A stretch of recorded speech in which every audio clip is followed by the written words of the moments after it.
Bonjour à tous et bienvenue. Suite aux investissements massifs de l'Arabie Saoudite sur le marché des transferts ces derniers mois, il y a eu pas mal de remue-ménage en coulisses au sein du football européen.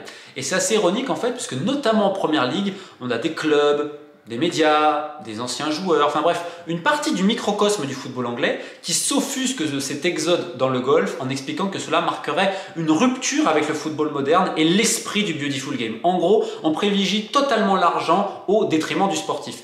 Et en fait, c'est assez ironique parce que la Première Ligue, indépendamment de ses clubs, de ses fans, de tout ce qui fait le sel de ce championnat, le suspense, ce que vous voulez, en fait, son attractivité première, elle repose avant tout parce qu'économiquement, c'est le championnat le plus fort. Rappelez-vous, il y a 25 ans, pourquoi la plupart des stars allaient en Italie ? Parce que tu avais des clubs très forts qui économiquement proposaient les meilleures conditions.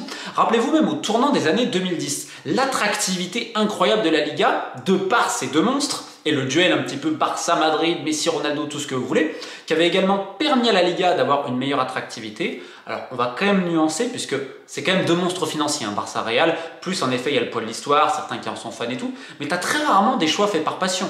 T'en as quand même un petit peu, c'est le cadre de vie également. Certains vont préférer vivre en Espagne que vivre à Manchester ou à Liverpool. Ça peut se comprendre à ce niveau-là. Néanmoins, l'essentiel des choix se repose sur une idée financière. C'est pour ça que la Première Ligue, dans sa globalité, je ne parle pas des top clubs, je parle de la globalité, est aussi attractive et représente ce pouvoir incroyable. Si cette manne financière était disponible en France, ce serait la France dans laquelle les plus grandes stars viendraient. Ce n'est pas plus compliqué que cela. Bien évidemment, il y a quand même d'autres facteurs, notamment le fait que la Première Ligue soit un produit. C'est simple, dans les années 90, surtout lorsque les clubs anglais ont été suspendus de Coupe d'Europe, il y a eu cette idée d'exporter son produit ici et là. En fait, je le dis souvent, mais la Première Ligue, c'est un peu les relents de l'Empire britannique, justement. Et donc, on a exporté ça. C'est pour ça qu'ils ont été pionniers et la Liga a suivi.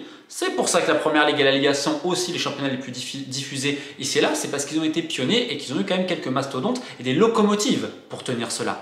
Et donc, il y a toute une manière de filmer la Première Ligue. Il y a une manière de faire du storytelling, tout ce que vous voulez. Ce qui fait qu'on vend un produit. En fait, la Première Ligue, c'est un peu Netflix et Hollywood. C'est un peu F1 Drive to Survive. C'est un peu ça, sauf qu'ils l'avaient compris avant tout le monde. Donc, ça entre évidemment en compte dans l'attractivité du championnat. Néanmoins, on va être très clair, c'est l'argent le nerf de la guerre. Donc, est-ce qu'il y a vraiment un changement, une rupture avec ce que propose l'Arabie Saoudite ?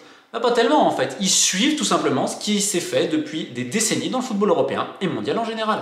En fait, ce qui est à noter, c'est que la Première Ligue s'offusque de perdre justement ce summum d'attractivité. Passe encore pour le Real, passe encore pour le Barça, peut-être d'autres clubs, le Bayern ou que sais-je encore, parce qu'en effet, ce sont des mastodontes historiques. Mais dire qu'en fait, certains joueurs assez jeunes, dans la force de l'âge, vont privilégier d'aller à Al Hilal, Al Nasser ou ce que vous voulez, ça représente un affront pour certains. Alors évidemment, on est sur d'autres débats parce que pour des gens en Asie, ce sont des clubs mythiques. Évidemment, c'est difficile de comparer certaines régions du monde et le football à ce niveau-là. Mais en fait, ce qui est très ironique, c'est de voir cet énervement qu'on a en Angleterre parce qu'on n'a plus la toute-puissance. Et pourtant, quand on regarde le mercato cet été, alors oui, les Saoudiens ont beaucoup dépensé, notamment en termes de salaire.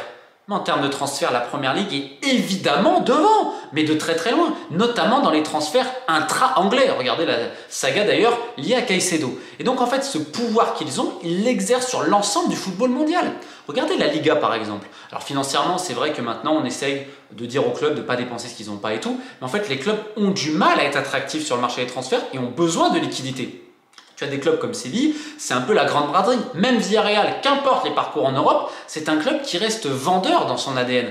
Donc en fait, si tu vois que tu as une Liga qui est aujourd'hui très restreinte financièrement, que tu as une Italie qui depuis des années tire la langue, une Bundesliga qui reste quand même attractive à ce niveau-là, et un championnat de France qui lui est dans des pertes absolues et qui est dans l'obligation de vendre hors son mastodonte Paris Saint-Germain, en fait, tu te rends compte que déjà, tu as une double réalité dans le football européen. Tu as les Anglais d'un côté, et tu as les autres. Pour les autres championnats européens, l'arrivée de l'Arabie Saoudite, ça a été un peu le fantasme absolu. Beaucoup se sont dit, oh là là, on va récupérer plein d'argent, ils vont payer plein de transferts.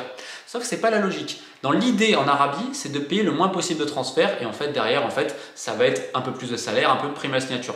Le véritable problème qu'il y a eu dans le football européen, ça a été les sommes qui ont été annoncées. Et là, je pense que c'est aussi la faute de pas mal de médias qui se sont fait instrumentaliser par certains agents et tout, qui en fait voulaient se vanter, ouais mais regarde, j'ai tel contact et tout. Je vous l'ai déjà expliqué, ça a été la foire. Il y a plein de deals qui ont raté parce qu'en fait, il y en a plein qui ont des mandats qui ont voulu gratter. Enfin, ça a été n'importe quoi. Et honnêtement, ils ont aussi très très mal joué, mal géré en Arabie parce que c'est parti, mais dans tous les sens et ça a mangé de partout.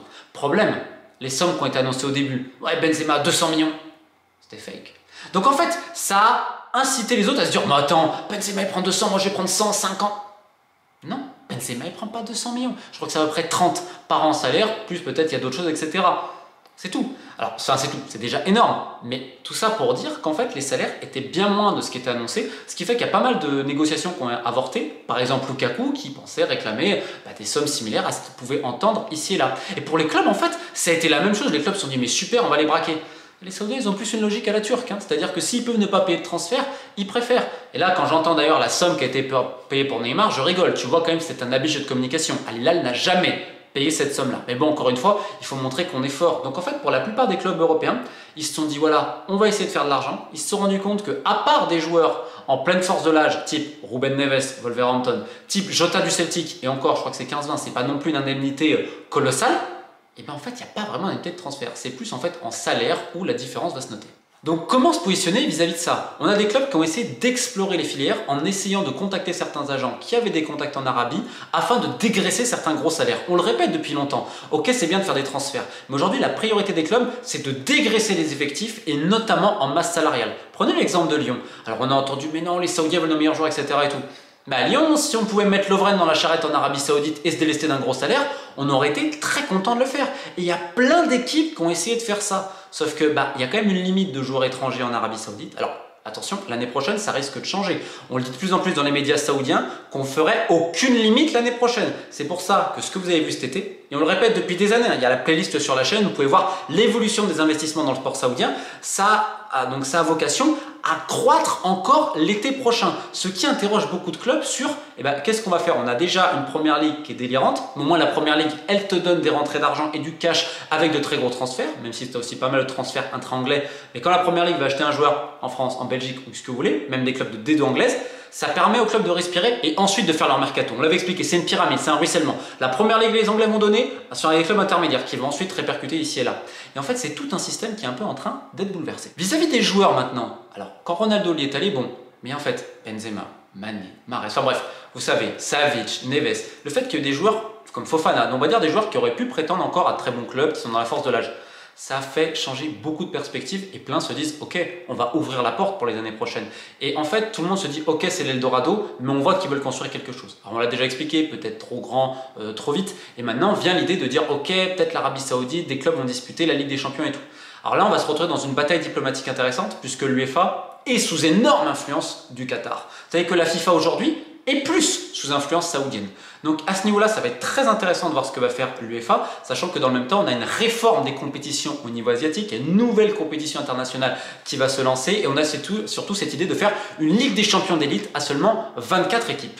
Dans le même temps, il y a la priorité pour l'Arabie Saoudite, outre les Jeux d'Asie, outre la Coupe d'Asie, c'est d'accueillir la Coupe du Monde le plus vite possible. Alors évidemment, eux, ils voulaient 2030. Et d'ailleurs, on avait écrit dans le Guardian ces négociations entre l'Arabie Saoudite et la Confédération africaine de football afin de sponsoriser la Super League. Pourquoi? Parce que la CAF est exsangue financièrement, notamment suite à la rupture du contrat avec la Gardère, et a désespérément besoin de cash. Évidemment, la FIFA, dont certains des conseillers de Gianni Infantino, comme l'Italien Mario Galavotti, travaillent également pour l'Arabie Saoudite, on a fait ce rapprochement naturel. Sauf que les Saoudiens ne sont pas débiles. En gros, on veut bien sponsoriser quelque chose, mais qu'est-ce qu'on récupère derrière? L'idée, c'est de récupérer des voix afin d'obtenir l'organisation de la Coupe du Monde le plus vite possible. Le problème étant que le Qatar est en 2022, en 2026, on va en Amérique du Nord, et 2030, on pourrait peut-être pas aller directement en Asie. Donc, c'est pour ça que la candidature Espagne, Portugal, Maroc a pour le moment l'immense faveur en interne à la FIFA.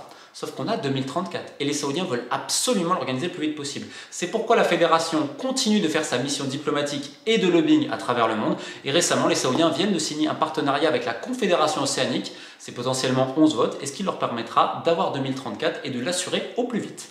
Mais c'était complètement inimaginable pour toute personne qui suit le football asiatique de voir une telle razzia cet été. Et c'est pas uniquement des joueurs, ils commencent à faire venir des kinés, des diététiciens, des coachs. Le problème étant que structurellement, ils grandissent trop vite d'un coup et qu'il va y avoir un écart terrible dans le championnat. Mais l'un des autres buts, et là ça va faire énormément de mal, principalement à la Ligue 1 qui ne le voit pas venir, La Ligue 1 est persuadée d'avoir le milliard avec son appel d'offres de droits TV. On arrive vers la faillite du football français l'été prochain, on fera une vidéo spéciale, mais c'est pas grave. Et ils se disent, mais on va le vendre à l'étranger. C'est vrai que sans Neymar et sans Messi, tu vas vachement vendre ta Ligue 1 à l'étranger. Sachant qu'on le rappelle, la première Ligue et la Liga trustent ça depuis 20 ans. C'est-à-dire que les places, elles sont déjà prises et que je suis désolé, mais dans un week-end, parce qu'ils pensent qu'un Chinois, il va regarder la Ligue 1 plus son match de première Ligue et de la Liga. Non, il va pas se taper toute une journée de foot, à part les grands passionnés, mais ça représente pas la majorité de la population. Bref. Sauf que là, la Saudi Pro League, le but c'était quoi aussi? C'était d'exporter, c'était de vendre ses droits. On voit qu'en France, Canal a déjà acheté et qu'ils sont en train de vendre ici et là. Donc de récupérer un petit peu d'argent aussi, mais surtout d'assurer leur diffusion et leur visibilité au niveau mondial. Symbole de pouvoir, également d'attractivité de l'Arabie Saoudite qui veut ramener des gens à la maison pour du tourisme et tout le reste. Sauf que, honnêtement, pour plein de gens, etc. Vous avez envie de regarder quoi? Vous avez envie de regarder un match de Ligue 1 qui honnêtement fait pas vraiment rêver? Ou vous avez envie de voir les dernières danses de Ronaldo, Benzema, Mané, Mahrez, etc. Posez-vous cette question, surtout vis-à-vis de l'Asie, pour une raison toute simple. Peut-être que c'est plus intéressant de regarder un Al Hilal, Al Nassr, des équipes que ces gens-là ont l'habitude de voir dans la Ligue des Champions asiatiques, que de regarder un match de Ligue 1, de Bundesliga ou que sais-je encore. Donc l'un des grands bouleversements dans le football européen vis-à-vis de l'Arabie Saoudite, c'est pas tellement sur le mercato, qui encore une fois, c'est un autre monde comme la Première Ligue. Il y avait déjà deux mondes. Mais le vrai bouleversement, ça va être sur les droits à l'international et certains championnats, certaines ligues complètement farfelues qui rêvent que leur championnat vaut 1 milliard. Enfin bref, il y aura encore quantité de choses à dire, mais j'espère que ça vous permet d'y voir un petit peu plus clair sur ce qui se passe actuellement en coulisses en Europe vis-à-vis de l'Arabie Saoudite. Keep the faith!